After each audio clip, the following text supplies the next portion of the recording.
The movie starts with the protagonist, Craig, introducing his hometown of Harlow, Maine. It is a picturesque village with only a few prime places. Nothing really happens here, and all the people are boring. As he narrates the story, we learn that Craig has moved away from Harlow in the present and is recounting his time spent there as a child during the early 2000s. He also talks about the weird experiences he went through in his hometown.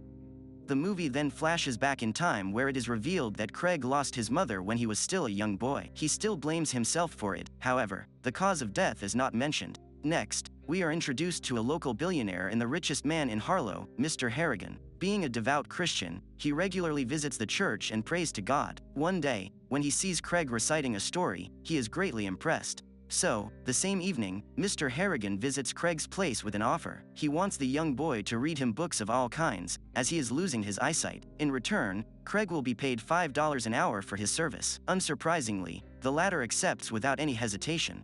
On the first day of the service, Craig is astonished to see the billionaire's grand villa. It appears to have all the luxuries one could wish for. But despite having over 50 rooms, only 2 more occupants, a gardener and a maid, live there.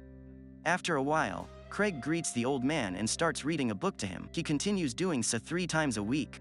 The old man also provides Craig with some lottery tickets as a bonus. Although Craig had agreed to take up this work initially for the money, he grows a strong and caring bond with Mr. Harrigan over the next 5 years.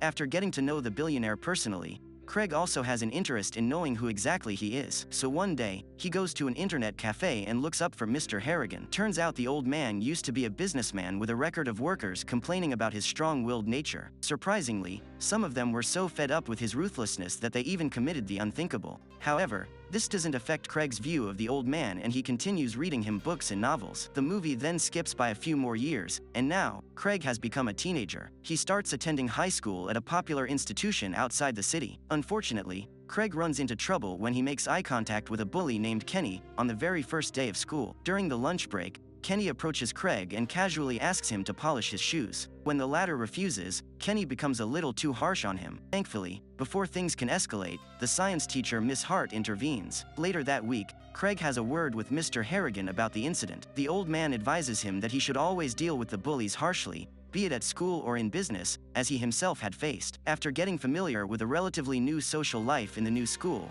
Craig realizes the importance of smartphones as almost a social currency. The high school cafeteria, where all the cool and rich kids meet, is divided by the types of phones that the students carry. For instance, the group with the iPhones is considered the coolest.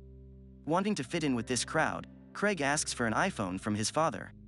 Unfortunately, the old man immediately refuses, stating a teenager should only focus on his studies. But on Christmas Eve, Craig receives another lottery ticket as a bonus gift from his employer, Mr. Harrigan. When he scratches it, he finds that he has won a whopping $3,000. To make his day even better, his father finally gets him an iPhone as a Christmas gift. Feeling ecstatic with the gifts he got, Craig uses his new iPhone to call Mr. Harrigan first, to thank him for the lottery ticket that he had won. They chat for a while, before calling it a night.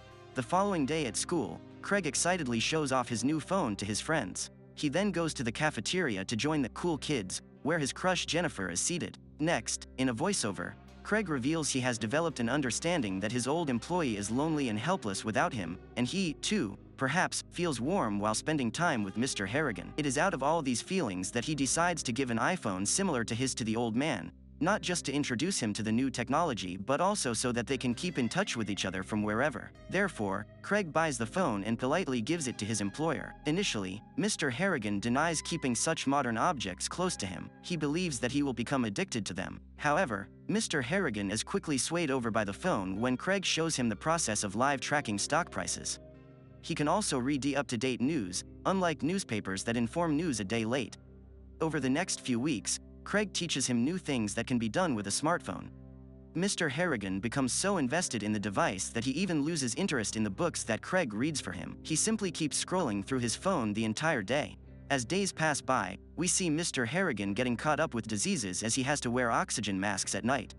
Unfortunately, tragedy soon strikes, as one morning, when Craig visits the huge house as part of his routine, he finds Mr. Harrigan lying dead from his old age-related sickness. Since the 2 housekeepers are on leave, he panics and calls his dad, and the latter advises him to stand by until help arrives. Till then, Craig, with tears in his eyes, reads a book for his close friend for one last time. Cut to the next scene, Craig, his father, and a few community people gather together for Mr. Harrigan's funeral. The teenager is devastated after losing his companion, but he still manages to read some of his favorite books. He then decides to secretly put Mr. Harrigan's phone inside the corpse's clothes before it is buried. Soon after the funeral, Craig and his father are approached by Mr. Harrigan's personal finance manager. They learn that the old man has left Craig a large sum of $800,000 in his will to help him with the cost of higher studies. Overwhelmed by such a grand fortune and also out of genuine love and respect for the deceased man, Craig leaves a voicemail on Mr. Harrigan's phone. He admits that he would give up the entire sum if he could just have his old friend back. Craig also leaves a text message mentioning how he misses the time they spent together. This is when things start to get unnatural. The following morning, Craig gets a reply, which is a very cryptic message from Mr. Harrigan's number. Startled by this strange happening, he informs his father about it, but the old man firmly believes that someone must be playing tricks on him. When Craig cannot take such an explanation and insists on digging up Mr. Harrigan's grave in hopes of finding him alive, his father clarifies the situation. Apparently, the old man was alone that day, and due to extreme boredom, he died of a heart attack. The autopsy results verified this after an intense body checkup.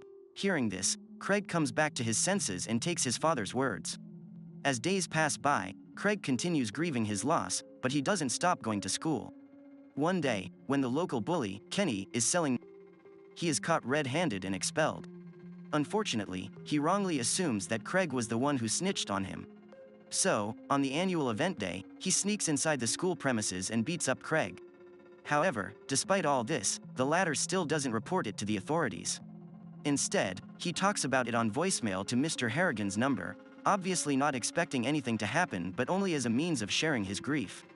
But to everybody's surprise, Kenny is soon found dead in an accident.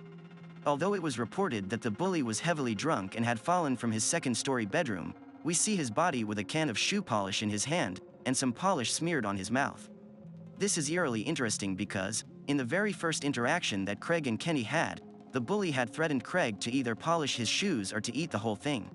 Meanwhile, Craig loses his mind as he now firmly believes that the ghost of Mr. Harrigan killed the bully. Shaken up to the core, he researches more into Mr. Harrigan's past and finds out about a man who was once employed by the billionaire but was fired after he was apparently caught stealing. A few days later, this man was also found dead, just like many of the other employees who worked for Mr. Harrigan over the years. Craig is at a loss for words because he believes his former close friend was evil. He also decides to change his phone number by buying a new one. However, he keeps the old phone as it is the first one he ever had. For a while, everything seems fine as Craig graduates high school and gets into college for a journalism course in Boston. He narrates that he is doing quite well in his studies. But suddenly, his father calls him one day to give him another shocking and sad news. It turns out that his high school science teacher, Miss Hart, was tragically killed in an accident. During his high school days, Craig had grown close to the teacher, as she was the only one who gave him support and company during his times of trouble. Craig then returns to his hometown and learns that Dean Whitmore, the man charged in this accident, had been drinking during the drive. He was also previously arrested for drunk driving. Although Craig and the other students want Dean to be punished for his reckless behavior, the court lets him off the hook by simply ordering him to go to rehab for 6 months. Enraged that justice was not served, Craig decides to take matters into his own hands. He recalls the unusual supernatural power he possesses, and without wasting any time, he leaves a voicemail to Mr. Harrigan's number, requesting the murder of Dean Whitmore.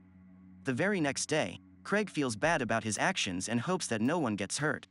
He keeps checking the internet to see if Dean is alive. Unfortunately, his worst fears come true as Dean is discovered dead in the shower of the rehabilitation facility where he was staying. Now that he is completely aware of what is taking place, Craig freaks out even more. He also begins to comprehend that he is technically to blame for the murders of 2 people, Dean and the bully Kenny. After coming to this revelation, Craig visits Mr. Harrigan's home and starts searching for any clues that appear supernatural. He doesn't find much in the room, but when he opens a secret closet, he discovers old pictures of Mr. Harrigan. Craig had always questioned Mr. Harrigan's decision to hire him over some of the other boys, some of whom were better readers for the position. Now, he has finally got his answer. Just like him, Mr. Harrigan also lost his mother at a very young age, and this is why he preferred Craig over the others. In the next scene, Craig visits the graveyard and starts talking to Mr. Harrigan's grave.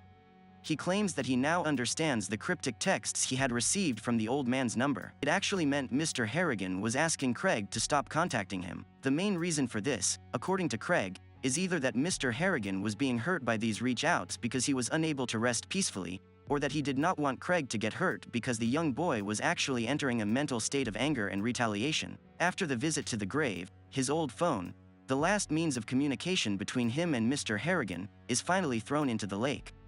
This puts an end to their paranormal discussions for good. Craig also wants to get rid of his existing phone but is unable to do so because cell phones have become such an integral part of modern life. The movie ends with another narrated background, where Craig expresses his desire to be buried with empty pockets after his death, precisely meaning that he doesn't want anything, especially mobile phones. Thank you for watching. Subscribe to watch more videos like this, turn on notifications, and leave a like to help the channel out. Thank you for watching. You should check these recaps.